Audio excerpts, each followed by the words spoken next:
It's good to have you to come to teach about to the Genius Masterclass. Shawnta, I really appreciate it. Can you give us a little bit of background on who you are and what you actually do?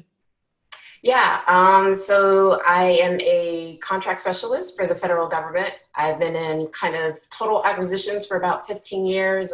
Over 10 years of that is specific to contracting. I'm also a reservist for the U.S. Air Force, so I do that 1 week in a month, those weekend warriors.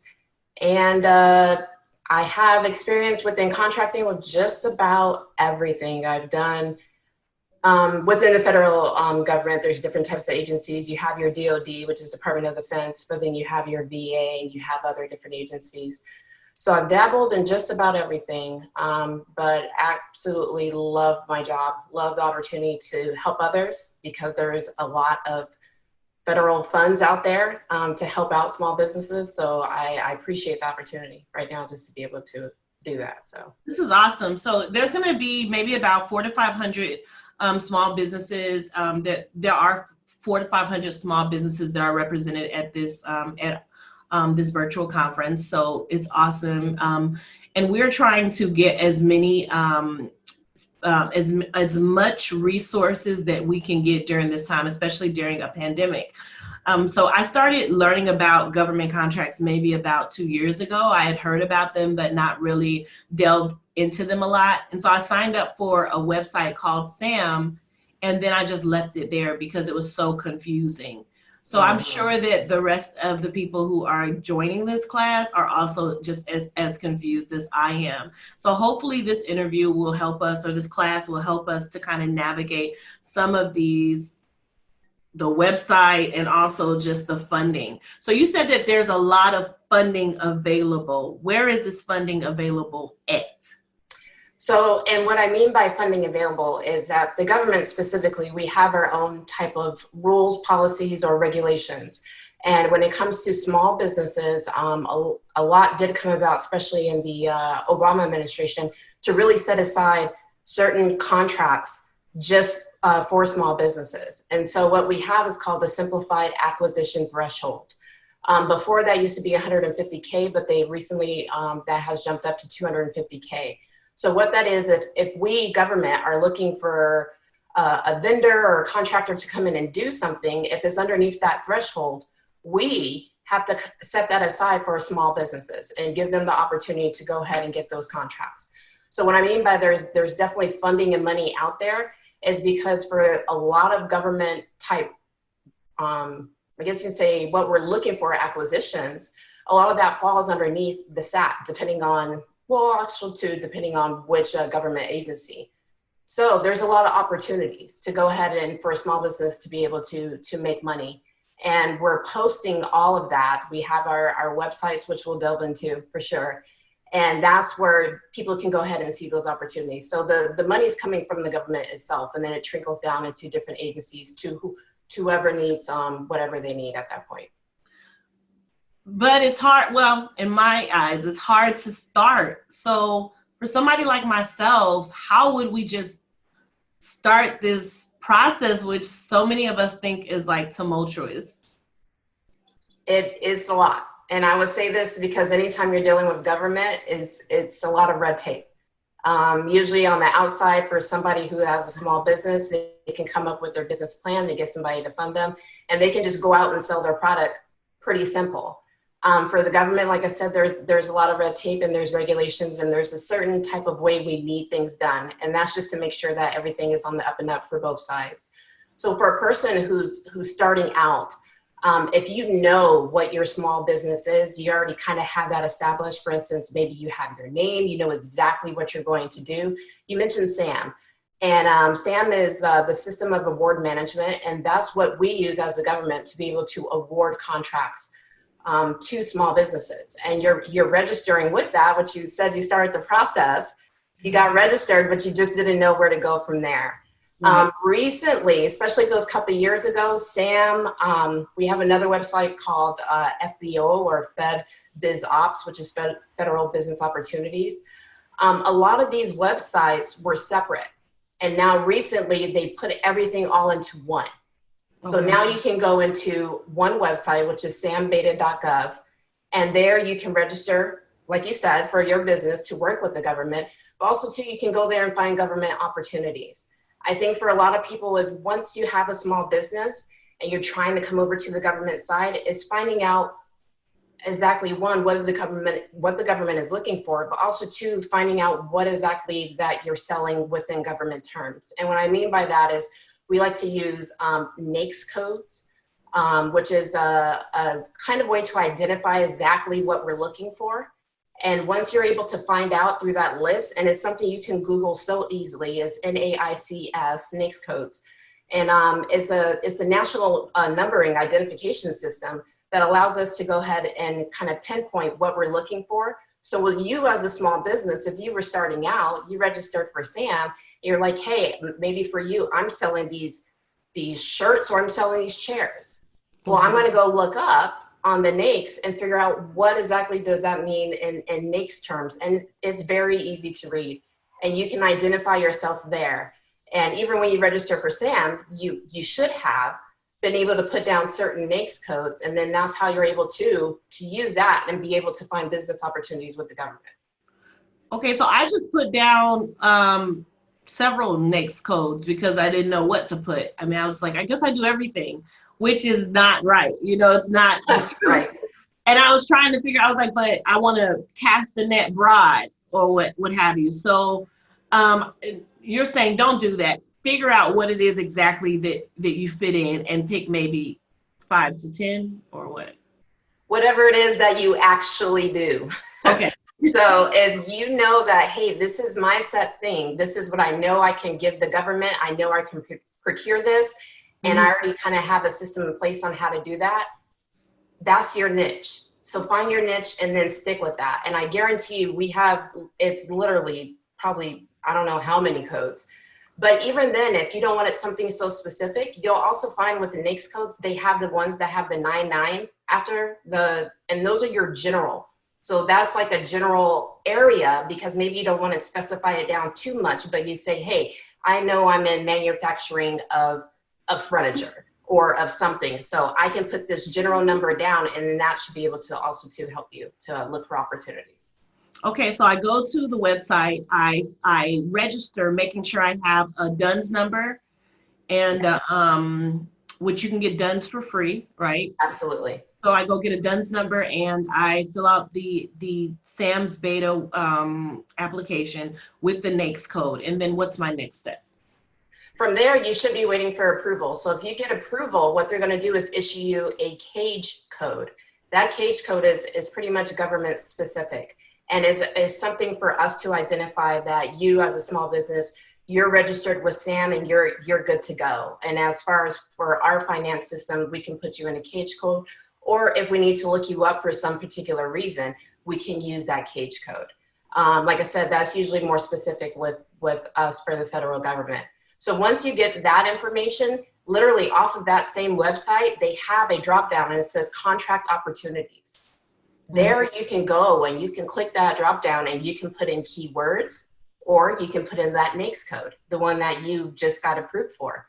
And you can put in that NAICS code and it's gonna bring up, you can narrow it down if you need to based off of location, but it'll bring up every single thing or every single type of opportunity that's out there that the government is looking for, that is specific to the NAICS code that you're working in.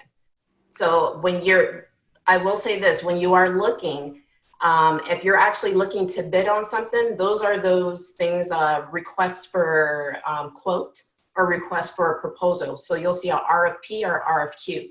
That's government looking for something. Sometimes you might see a SS or a RFI, which is a sources sought or a request for information. If you see those things, that's just the government looking for information to see if somebody can provide this. We're not at that time asking for a quote. So I just want to throw that out there so people understand the difference, because when you start looking for opportunities, you're going to see these different kind of terminologies, RFI, RFQ, SS, and you're like, okay, what's actually the one that I need a bid on? And those are your RFPs and your RFQs. I will encourage people that if you do see a source of sought or a request for information, email that POC and let them know like, hey, this is my business. This is what I can do. I see you're looking for this. And this is all the things that we can do. And we can meet this need for you when you actually want to put it out for bid. Because what I do with that information is I'm going to narrow it down. Let's say you registered as a woman-owned. Let's say I get 3 women-owned businesses who respond to my source of SOD or RFI. And now when I want to put this out, I'm going to put it out for women-owned businesses only, because that's who actually responded to me when I put it out. But if you're just looking for like, hey, how do I bid? Like I said, that's your RFP and your RFQs. So I can email you directly. We will always have a point of contact on there. Always. Oh, interesting. So if I do that though, that wouldn't take me out of running. That would more highlight the fact that, hey, I'm interested in this job post or this bid posting, and it could highlight my name potentially to not necessarily give me the contract, but it can highlight my name. Right. I'm going to know who you are. So when you're emailing me, and the other thing is too, you always have an opportunity to ask questions. When you're looking for a contract opportunity, things you need to look for is number 1, the statement of work or the performance work statement, depending on if it's a service or a supply. You want to make sure you read through that thoroughly, because any bid that you submit or quote that you submit, you want to make sure you're answering every single thing that they're asking for.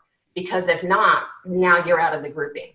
So you want to make sure you're paying attention to that. You want to make sure if there are certain clauses or information that needs to be filled out on your end that you need to submit. But more importantly, like you said, looking at that POC, if you don't understand something that you're reading, ask them and email them, ask them the question and say, hey, I see you put this out for a bid. I don't know what this means, or what exactly are you asking for, or whatever it is. But by you taking that initiative, number 1, not everybody bids on everything. And that's the crazy part to me, because like I said, there's money out there, but sometimes we don't get a single bid back. And I would rather for somebody to see something and say, hey, I have a question, that lets me know there's interest. So if that comes back up, I'm gonna remember your name because you emailed me about it. So if I get to a point where, hey, I'm not getting bids, let me email so-and-so, they were interested. Hey, are you still interested in this? Is this something that did you have any more questions? So never be scared to go and ask the questions. But like you said, when you do email POCs and kind of put your name out there, we're going to remember you in email for sure. That's interesting. So I've heard before, like the bids, I've never actually done one, but I know someone who has, and they said it can be very tedious. Is it like a grant? No, and let me say this. Every agency might have a different way of doing things. For some, it could be, hey, I need you to fill out a certain, like the actual contract itself. So they have we have certain forms that we use, and they might use that particular form. It's not necessarily the contract, but what it is that you're filling it out accordingly, that if it was to turn into the contract, all that's already filled out. That form in and of itself can be tedious, because depending on what we're asking for, there could be multiple lines that you need to address, and that's within the statement of work. For some people, it could be, and I've worked in all different agencies, where we say, hey, we just need a quote from you. You give me the quote off of your letterhead, off of your information, however you receive it, however you want to give it to me. All I know is that when I read it, I'm going to match it up to my statement of work or my performance work statement to make sure that you addressed all my issues. Oh. So it just depends on who the agency is and then what they're requesting. Do you know the hardest agency to get a contract from? Ooh, that's tough. I don't think there's a hard agency to get one from. I think it more so maybe boils down to what they're actually looking for. Mm-hmm. Maybe it's a little bit more specific for that. I think I spent most of my time working for Department of Defense. Yeah. We didn't have too many issues with getting new small businesses to come out and to bid. Yeah. I think what happens is a lot of times is the competition aspect. Right. You have some of these people who've been in the game a little bit longer than those who are brand new. And because of that, if they know how to bid, meaning that they already know what all their costs are going to be as far as whether it's overhead, profit, whatever it is, but they know how to bid a certain way to make themselves competitive. So sometimes that can make it tough for somebody who's just starting out because maybe they don't have all those costs known yet. So they're coming in, and it could be based off of how we're doing our evaluation. They could be coming in like, hey, I'm throwing everything in there because maybe I need to have this much money in order to keep me, above ground and to do whatever else. But somebody who's been in it a little bit longer, maybe they already have some funding in the background that's keeping them afloat, so they're able to bid a little bit lower. That's the reason why you definitely have to pay attention to the solicitation and how we're going to evaluate it, how we're going to evaluate our bids. For the most part, we're really between two, which is LPTA, lowest price, technically acceptable, or best value, meaning that it's not necessarily always going to be just the price, but we're going to be looking for more of the quality aspect. What are we really getting? What's going to be best for the government? At the end of the day, when we put something out, it's going to be fair. We have to have it fair and reasonable. Mm-hmm. So that's one other thing that the government does look at. The other thing, when I mentioned about maybe being tough, if you go in overly aggressive with something too, government notice. If you go in and you're just like, okay, you submit this super, super low bid because you're hoping to get something. I mean, we have our own people, and they are going to give us a government cost estimate based off of industry, based off of them working. How much should this cost?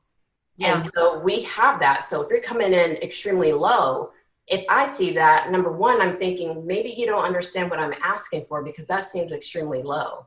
Yeah. And then number two, if I select you, even though it seems like, well, you answered everything, am I going to put us in jeopardy for that? Because what if you can't follow through? So there's different aspects to it. Yeah, for sure. So how would we know like what to bid? So you see a bid, because you guys don't tell anybody what to bid. You might just say this contract is $50,000, right? And then, oh no, you don't do that? No, see, that's the thing. We can't tell you what it is, because then that would defeat the purpose almost, as far as, because number one is we don't know what it's going to cost us. And so we do a government estimate of what we think something might cost us.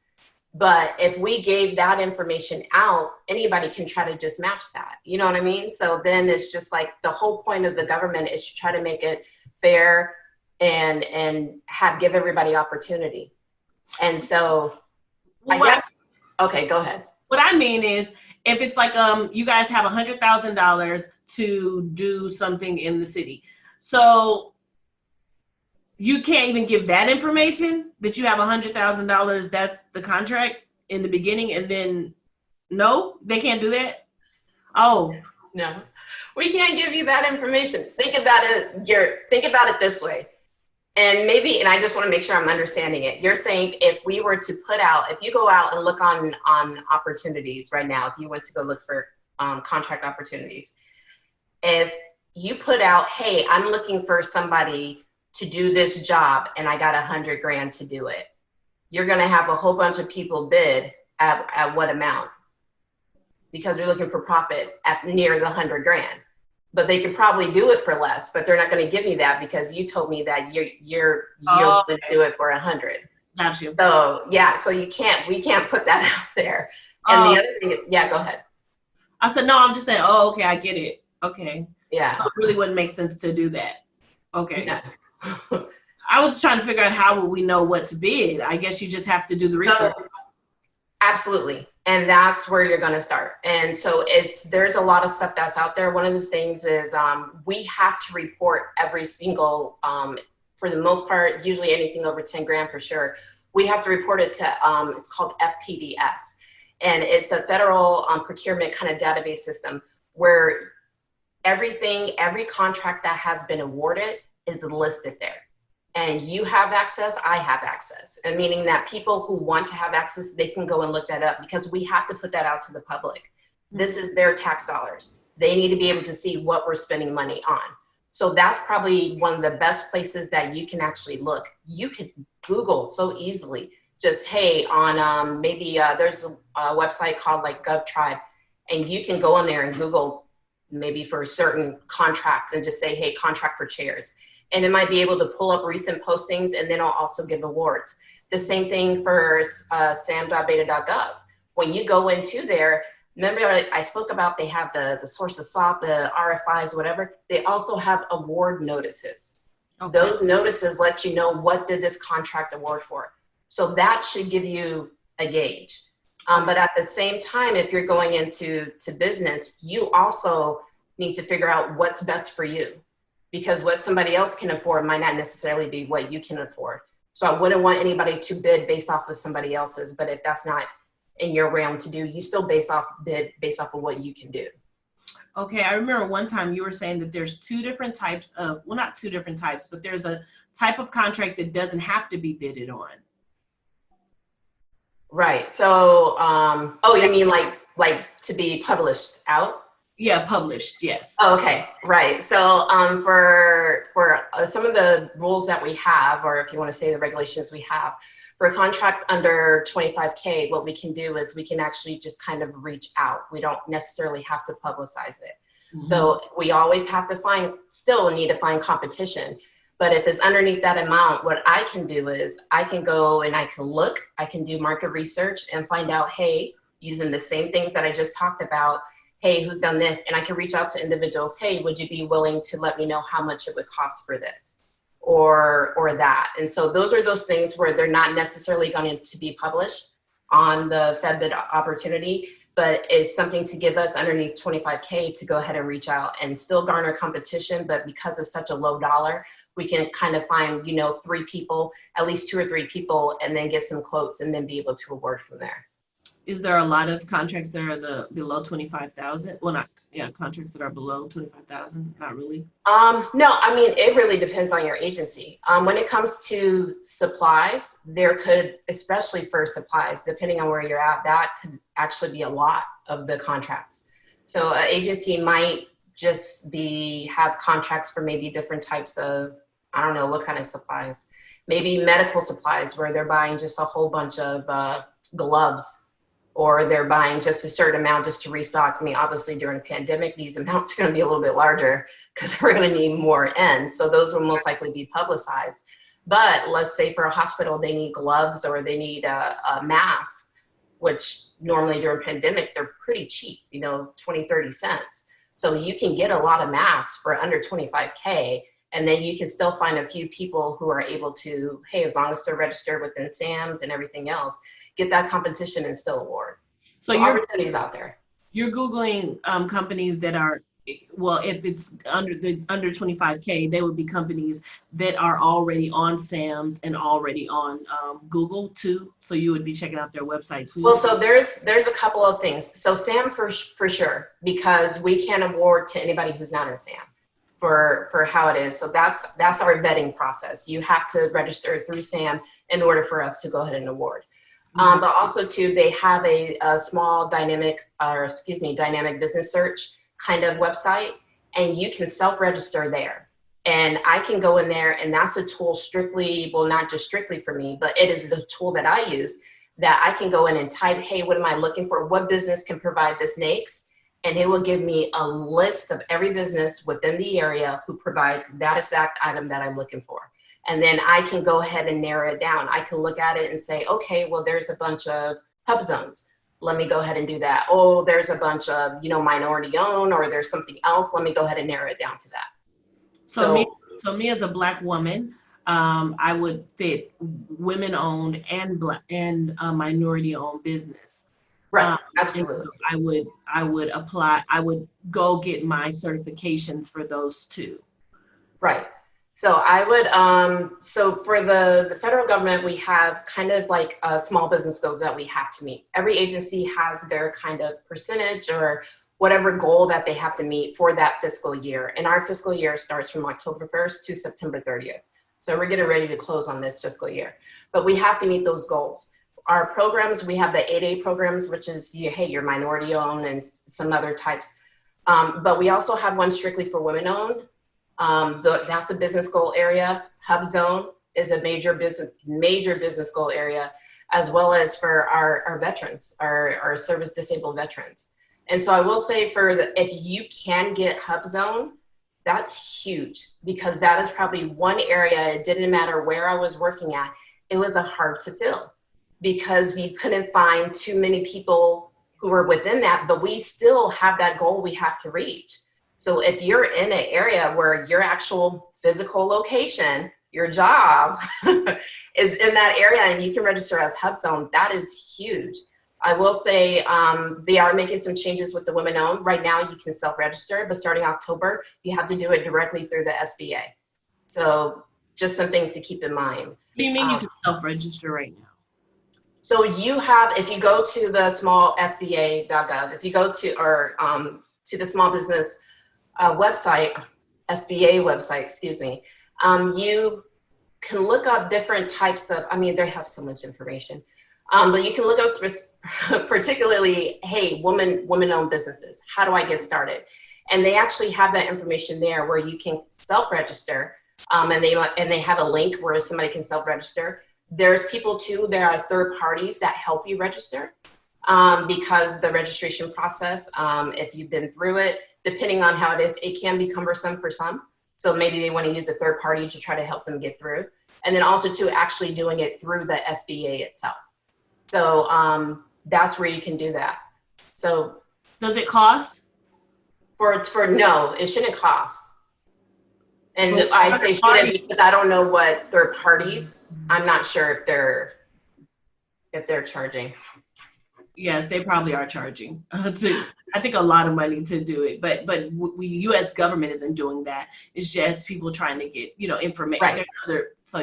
So okay, now I'm through that process. I have my HubZone or all these things. So then I would go through the application process, apply, which could take days. You said it can be cumbersome.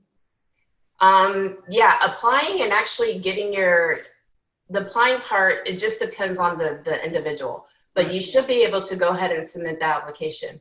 The approval part of it, just due to COVID, I'm not sure what the timeline is. I do know for SAM, when COVID kind of first popped off, we had a huge lag in getting applications processed, for sure. I think they're catching up. We're seeing is not as long as it was before, and it's probably getting back to its typical time frame, but it usually shouldn't take that long, just a few weeks. So that should be the process. And when you're using SAM, you're going through SBA at the same time. So I can't speak on how long it would be specifically just for SBA going through them, because I'm not sure of that right now. Like I said, just because of with COVID. So I don't want somebody to hold me like, hey, she said 2 weeks and I still haven't gotten. I'm not sure. But so the federal government is in collaboration with the SBA because they're part of it. Yeah, they're the federal government. Right, they are federal government. Right, they are the federal government. So okay, got you. So that's why it's like a whole interchangeable system that you have to be in each one. I wish they just had one number for everything though, because it's so many different numbers that you have to apply for. That can get ridiculous too. True. And so I think if people, and I know for some people, it's just like, I just want somebody just to tell me what to do. And that would make life easy. Unfortunately, if this is your passion and this is what you want to do, just like anybody, for you going to school, you did the work. You went, you did the research, you did everything you had to do to make yourself prosperous. And that's what you're going to have to do. But the SBA, the website itself, has so much information. They also have a thing called PTAC, which is Procurement Technical Assistance Center. Depending on where you're located, and you can find one in your local area. For the most part, they're in every major city. That PTAC literally helps you from scratch, all the way through the process of even trying to get through a contract.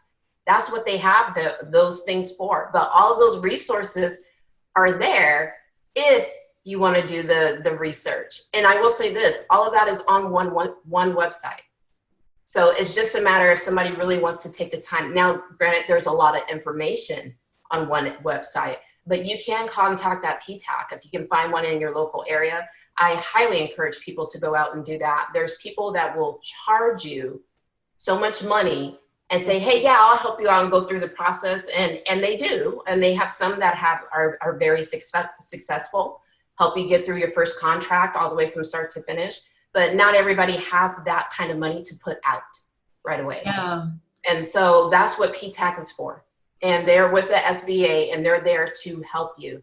Some of them, depending on where they're at, there might be some sort of fee cost because maybe they are contracted out, not necessarily through like SBA, but they also have ones that are completely free.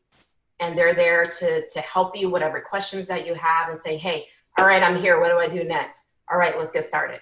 And so I will highly encourage people to go do that. Wow. So have you worked with a lot of new businesses and kind of, have you seen them be awarded the new businesses like myself? I have seen new businesses, and I find it it's interesting because we're both in that situation. There, sometimes we're both in a learning environment because I'm learning about you as your new business because I'm not sure exactly how you function. I know what you can provide. I just don't know how you function, and you're trying to learn my side of things. So I'm on the phone regularly with those people as we're going through the contract. Okay, hey, I'm sorry to bother you. And they're emailing me, hey, what do I do next here or what's expected here? And it's just like, okay, and I can help guide you through because that's the one thing that we're here for, especially, your contract specialist. We're here from start to finish. And we're going to be there just to help, to assist you. The reason why, because we need you to be successful. I need you to be successful. So I'm going to give you everything I got to make sure that I can get what I need for my people. For DOD, a lot of that is for the warfighter. For other agencies, maybe Department of Human Health and Services, that's for the patients that they treat or different people. So both of us need each other to be successful in order for that to work. So we're there to help for sure. So definitely reading is fundamental in this, you know, reading and research, but also knowing that there are free resources through the SBA and through, if you wanted to go third party, that wouldn't necessarily be free, but your first thing would be go to the SBA because you can get these. Right. Go to the SBA and read up. I did mention that we have those other kind of business goals, small business goals, and I mentioned those particular areas. I did want to just kind of piggyback on one thing real quick. For my veterans, just because I am one, for my service disabled veterans, one thing that a lot of people don't know, and they think, oh, if I have to be a service disabled vet, that means the VA at one point in time said that I had a certain percentage for injury that happened while I was in the military. To be registered as that, you could have a 0% and still be registered as a service disabled veteran-owned business. Throwing that out there because not a lot of veterans who are my small business folks who are veterans, and maybe they just signed up just to be a veteran-owned business, not knowing that because they had a 0% rating, that they were still eligible to be a SDVOSV. And that's huge because for the VA, that's who we really give a lot of our contracts to. And we had rulings that came down from Supreme Court that we have to make sure there's a rule of three, and we have to make sure that we set aside these contracts first and foremost for our veteran-owned and our service-disabled veteran-owned businesses. So if we can find those first and foremost, especially if you're in medical equipment of some sort, if you're in those type of things, we got to set that aside for you first and foremost from the VA. And so just wanted to put that out there. On your disability? You mean 0% if they got a 0% on their disability rating? Right, absolutely. But your 0% on your so that means they would have had to gone through the process of trying to become I'm sorry, to say this correctly, Alexis, of getting approved for disability. Exactly. But so it means you're not disabled. Well, no, it doesn't necessarily mean that. It just means that they didn't find it service connected. So that's what that means, is that, hey, we're not going to pay you, or we didn't find that the disability that you're claiming, we didn't find that to be service connected. So, hey, maybe that's a 0%. We're not saying that you don't have one. We just don't believe, or there wasn't enough justification to show that it was service connected. And so that's what that is. But my biggest thing is just to make sure for a lot vets or military people who've gotten out. For the most part, I think everybody has tried to submit for some sort of disability coming out the military. So whether or not it was service connected or not, if you got something that just came back and said it was 0%, because it's 0 to 100%, that's how the SBA recognizes it. So they'll still recognize you as a service disabled veteran.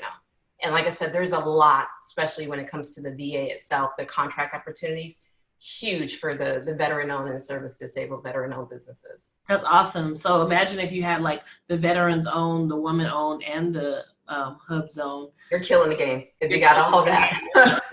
So a lot of people don't have these hub zone areas. Right. I remember talking to you about this. You're like, yeah, you actually have to live there, Alexis, or you have to work there. Right. It has to be there because we don't want people to end up in jail because that's happened. I've Googled it. I'm like, oh, that's a reality. Yeah. So if you could, I guess, just, are there any other things that you could give us like tips on, things that we can implement today to help us to become successful, at least in applying? I think even applying is a big win. Because pressing submit that you applied is like amazing. And when you say applied, you're just talking about, what are you referring to applying for? Okay, well, I'm two different things because I'm applying for the USDA contracts, and it's different. You're actually applying. You're not really bidding. Okay. It's a little different. But anyway, I got my application sent back to me like 10 times. That's what I mean. It's like not a game. But there's going to be another class that we're teaching on this same platform. But yeah, so I guess I would say bidding. Right, the bidding process. Even bid is to me like you've met a goal, because it's not easy to even read. I don't even know what it's saying. I typed in water bottles, and then up popped like 100 and 525,000, 600. Previous contracts they had. Why do you guys keep those contracts up there? Those, whatever they're called, those, I don't know, statement for, what are they called? It works.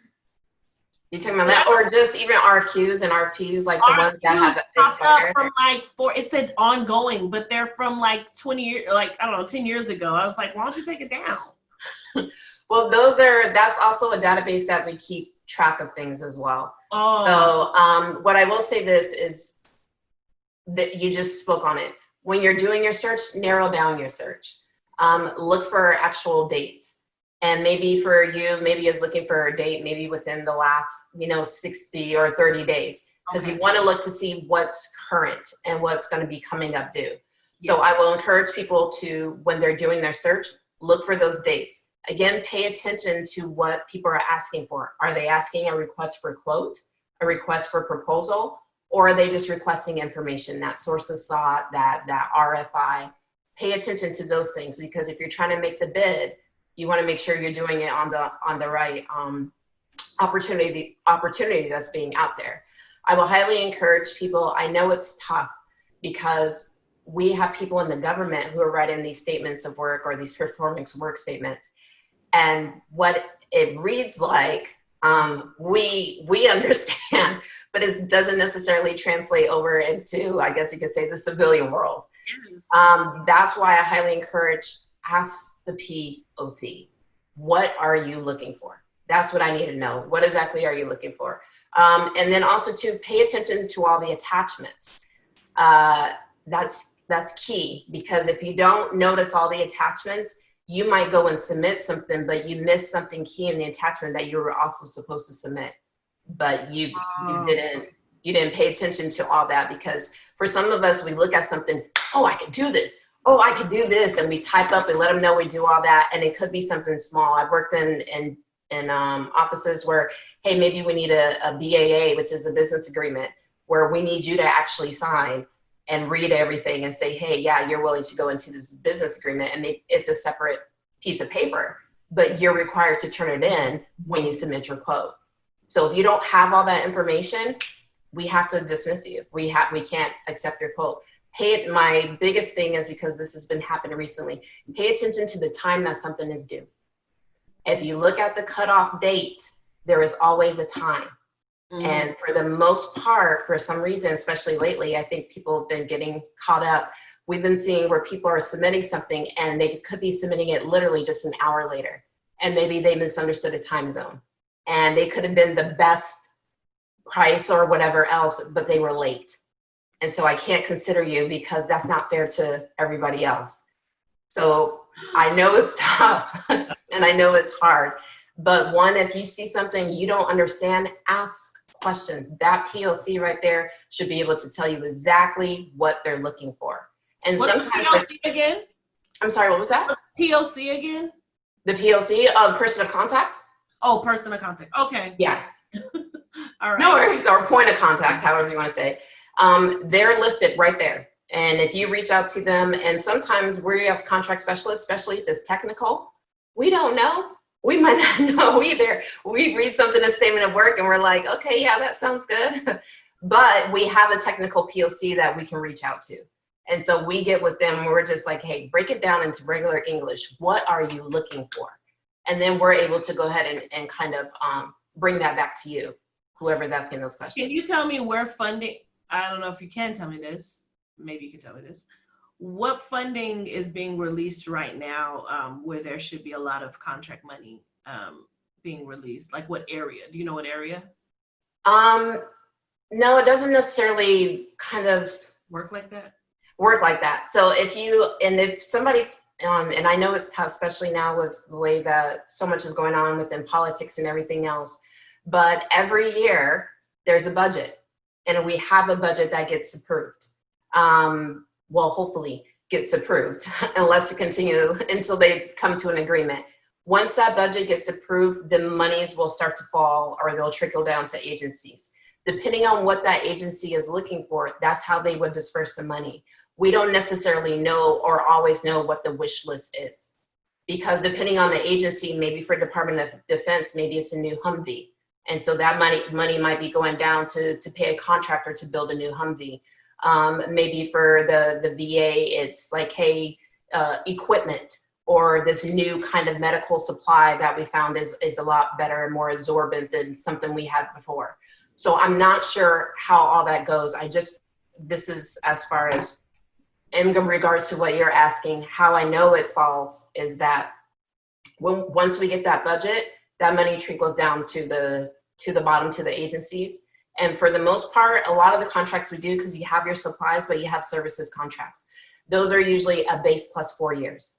For the most part, we're always going to do that. So essentially, that's almost a 5-year contract. So if we got that contract in place, we're not looking for something new that next year because we already have something that's kind of in place for the most part. So depending on how, I just saw your face. You're like, wait a minute. Depending on how it goes, but yeah. I'll tell you this though, I will say this. So we're in our 4th quarter because we work fiscal year.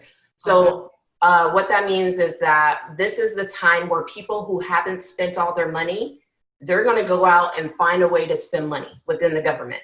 So whether because you want to make sure that you spend that money so you can continue to have the same budget to flow through for other things. So if you were to go out there from now until September 30th, that's when you probably will see a lot more contracts. It's not necessarily that, hey, money has fallen for something new or whatever else. It's just that we have our budget's getting ready to close out. And so we need to make sure that those funds are obligated and utilized.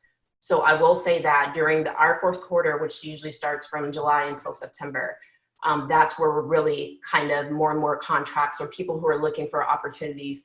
And that's where you will probably see a lot of, especially I can remember being in DOD, furniture, chairs, those kind of small things. We're going to put them out like crazy because those are the times that we finally now have money for that because all the wish list and the good stuff was already purchased, and we found out based off of our budget, we have funding now to get those things that we normally maybe can't get at the start of the year. So, this is what I was going to ask.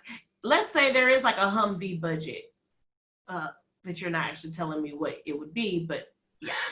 And so that I bid on this Humvee. Could I subcontract somebody to build the Humvee and I don't actually build it? I just give them the contract? Absolutely. That's where you have prime contractors and then you have subs. But remember, if you are coming in and when it comes to small businesses, usually you don't see that too much because For the most part, it's the dollar value. And so of something like that. So if you're going to use a Humvee, most likely a prime is going to be a large business. And what they might do is subcontract out some parts to a small business to do those different things. But that's right. The large business is actually the bigger contractor. Right. That's your parent. Yeah. And then you have and then they will sub it out. But I will say this, since you brought it up, if you know somebody who's a large business and you guys are dealing in the same thing, put yourself out there saying, hey, I can be, work with you and I can be a small business for you. Because when I set aside something that is small business, you guys can work something out where, hey, if you end up getting the bid, maybe they get a portion of whatever, but they're going to be helping to supply you. There's so many different things that you can do. We've seen a lot of where there's small, especially I see in medical, where there's a lot of SDVOSBs, the service disabled veteran-owned small businesses. And what it is that they are tied to a huge manufacturing business, but they're their own, registered, and then that they sell those products that the other one goes. And so that's how they're able to go ahead and get those contracts. So right now, if I wanted to go look up t-shirts, I could just go look up t-shirts on the Sam's beta, and then maybe somebody has a bid on there and I just connect with my manufacturing plant and I would just be the middleman, basically. For some, yeah, it wouldn't necessarily be you going and seeing what somebody bid because you wouldn't see that. Well, no, that's not what I mean. I would be the middleman connecting the plant to my project that I get and then delivering the product to you guys. Right. As long as it comes through you as the SBA, then you as a small business, then you can win that contract. So however it works out, like I said, I don't know the dynamics between a prime and a sub or these places that have manufacturing companies, but they do team up with small businesses that are authorized to either sell their products. And that's the reason why I mentioned medical, because you see it a lot there. Yeah. Where they're able to go ahead and sell their products and whatever they have in between, but it does allow for a small business to go ahead and win a lot of bids, because for some people, and again, this is for medical, a lot of medical office might be looking for something specific, a particular type of project or product, because in the medical field, they know what works and what doesn't work, and that's what they're looking for. So if somebody was a small business and they were able to do whatever they could with that manufacturer will list them down as an authorized dealer to go ahead and sell their products. So you see a lot of Black women in this type of industry? I see some. I'm seeing more. I had put out a sources sought recently, and the responses that I got, because I can look you up. When you respond to me, I can look up, because for the most part in your little signature block, you're going to have your name, you're going to have whoever you're with, and I can Google you real quick. So I'm noticing it, and believe me, some of us do, or I'll find you on LinkedIn. I won't stalk you like that, but somewhere, but I'm noticing a lot more. And I think during this pandemic, it's been really interesting. I think people have been forced to go ahead and do something that maybe they've been having something in their ear telling them this is what they've been called to do, but they kept putting it off like, nah, but now this pandemic hit and it's like, you know what, that's looking pretty good right now. Let me, you spoke. And so we're seeing a lot more, especially with even just with the registering, Sam, like we can reach out to the SBA and ask them, hey, how's that going? How's the uptick been going? And I would say it's probably increased quite a bit. Yeah, because we really want to know and we want to be included. We don't want to be excluded out of, the pot, I guess, like I want to, just we want to build for our families and all that type of stuff. So I think knowledge is definitely power. And the fact that you know what you're talking about and you're also a Black woman in this industry and you want to make sure we get an opportunity too. I think that's amazing. Because like I said, the information can get so bogged, you're just like, forget it. I've literally gone to the website and they're kept sending me back oh, you need to finish applying. but it was something like it wasn't looking up, finding my information on what is it called? The number, the dot, whatever that number is. I can't think of it right now, but it wasn't finding my information. So I said, forget it. Or wasn't finding my address, because they have to, it's connected to these different websites. Like, right. Your DUNS or whatever. Yeah, I couldn't find the address. So I said, forget it. Like, if it can't find it, I'm putting it in a million times. I'm telling you it is. So I just said, I just quit. And I think that, you know, I've heard people say that too. Like, one girl told me, like, girl, I just quit doing the USDA contract. I just said, forget it. She said, but then I came back a year later and, you know, I was able to do it. So the information can get overwhelming. That's what I'm trying to say. And right. And it's so much. It is so much. And like I said, my heart is with particularly small businesses, because I'm working in the federal government, so I know what we have available. But then I hear the pain too, like you said, just being overwhelmed, trying to figure out where do I even begin. I highly encourage going to small business fairs.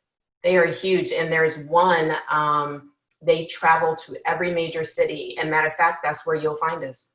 We go to those things. We sit there and we'll tell you, but the best part about it is you have so many other people who are there, different people who either those third parties who can help you to go ahead and get you started and get you going, but also too is the opportunity to go ahead and make connections. And you might find somebody there, and they have them now virtually. You might be able to find somebody there just by being part of the same session.